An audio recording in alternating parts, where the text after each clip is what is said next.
Hey guys, it's Will from EDM Tips, and today we are going to make an EDM drop in 5 minutes. So after the 5 minutes, this is what we're going to end up with. Bring it down.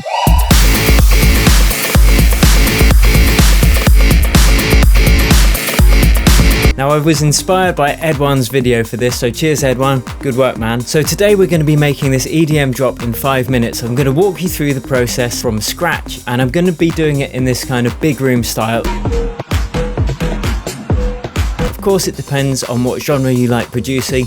You could be doing a trap one, you could be doing a more drum and bass one, but the techniques will still remain roughly the same. So we are going to go through creating a beat, we are going to go through creating the chords and the melodies and the bass line. We're going to go through a tiny bit of sound design and also a bit of mixing, so I can try and get as much information from my head into yours in 5 minutes. Now of course, to write a proper tune you need more than 5 minutes, and I've edited out the boring bits so I can fit it in, but I'm still showing you every step of the process. Obviously everyone works differently, but I hope you get something from it anyway. If you like this video, give it a thumbs up and share it, and I've probably got some free gift below that you can download, some samples or a speed writing cheat sheet, something like that. So yeah, subscribe to my channel if you dig, and let's jump into the door and get it done.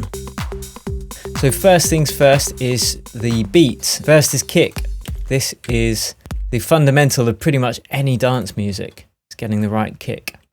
Just repeat, duplicate. Now we will choose a snare or a clap. I like to draw in one sample for the main clap, every other beat, duplicate it, and then just choose hot swap mode in Ableton and scroll through some. I like that, and I'm going to layer up another one as well, a more of a clap sound. So just copy that, stick it there. I have added a ride cymbal, and now we want to get a loop.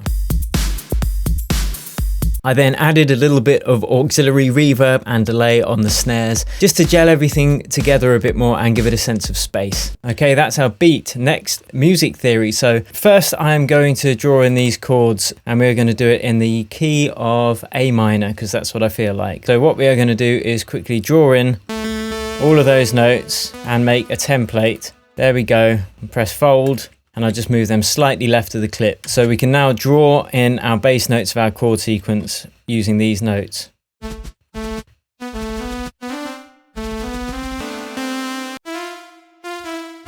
Okay, next to draw in the chords, we can just jump up 2 notes each time.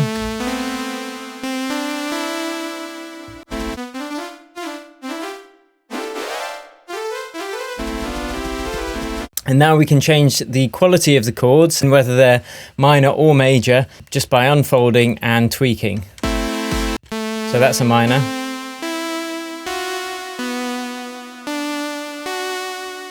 And now we are going to add some interest to these chords by adding some sevenths. So we'll just count up the intervals, and these will make them sound a bit nicer and lusher. Obviously, depending on the type of track that you are making, this may be suitable or it may not be.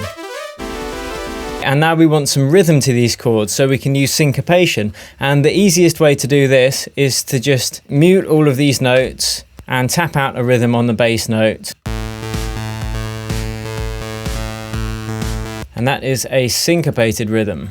We'll quantize these to make sure they're nice and in time. Quantize, current grid.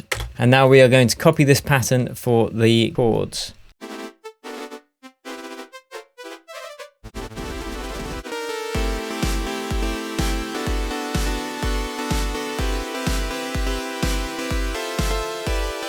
Okay, now the bass line, and we are going to have a sustained bass note to kind of contrast this very staccato line that we've got for the chords.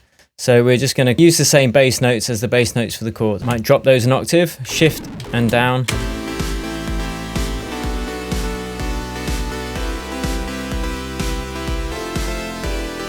Lovely, now let's get the riff in, and don't worry, we're going to tweak these sounds in a bit, but we're still on the music theory stage. In fact, I'm going to do a vocal chop riff, just going to hop around the vocal, find stuff I like.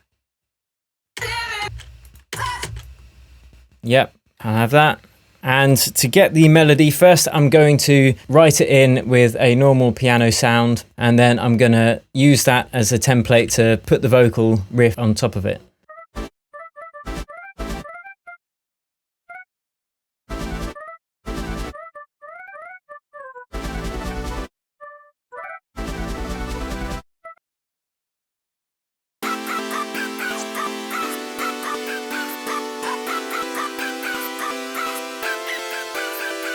Cool, I like that. What I am also going to do is actually duplicate that, just stick a silent over the top with a different sound that complements it well.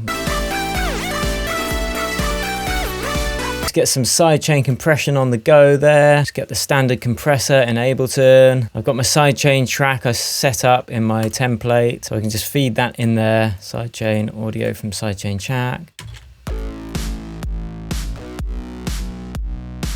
Now get some EQ on there, just to cut out the dodgy frequencies. We're kind of moving into the mixing mode at the same time here. All that bass.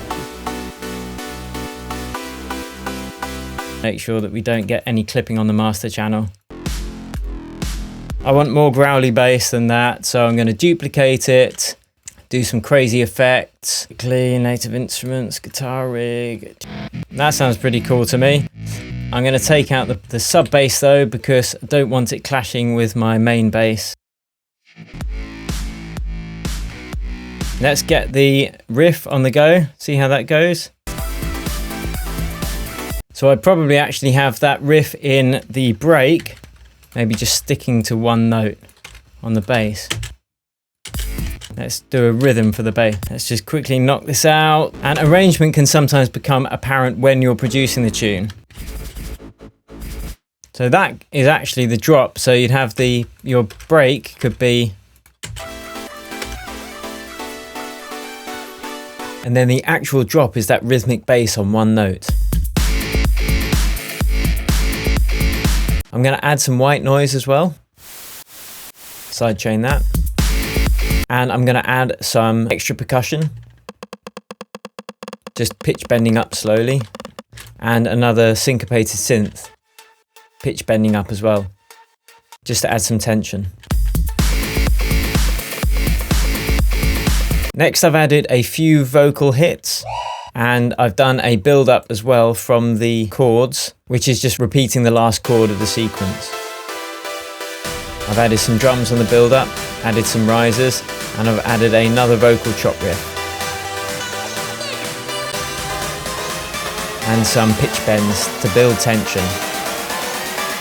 And for the drop, I'm actually going to record a little bit of my vocals, so feel lucky guys. Bring it down. Okay, now I'm going to just process this a bit. Let's make it nice and wide using this free isotope imager. Bring it down. That'll do. And there's the drop. Bring it down. So finally, when I've just done a little bit of arrangement, so I've got the big chords in the break and then a bit of a build up and then it hits on that drop, which is just nasty and big room and disgusting. That is basically everything I've done. I've just added a bit more effects and a bit more mixing, but that is pretty much how to make a drop in 5 minutes. So I've written music before that's been in the charts in Beatport and hit the #1 spot in Track It Down and Juno. Obviously that stuff took a lot longer than this, but if you can get the basics down of a good drop in 5 minutes, man, then you're laughing. So there you have it guys, that is my getting an EDM drop done in 5 minutes. So let me know what you think. If you've got any questions, drop them in the comments below and I will answer them. I hope you enjoyed the video, got something from it. Don't forget to subscribe, bing, thumbs up, and I will catch you next time. Cheers and happy producing.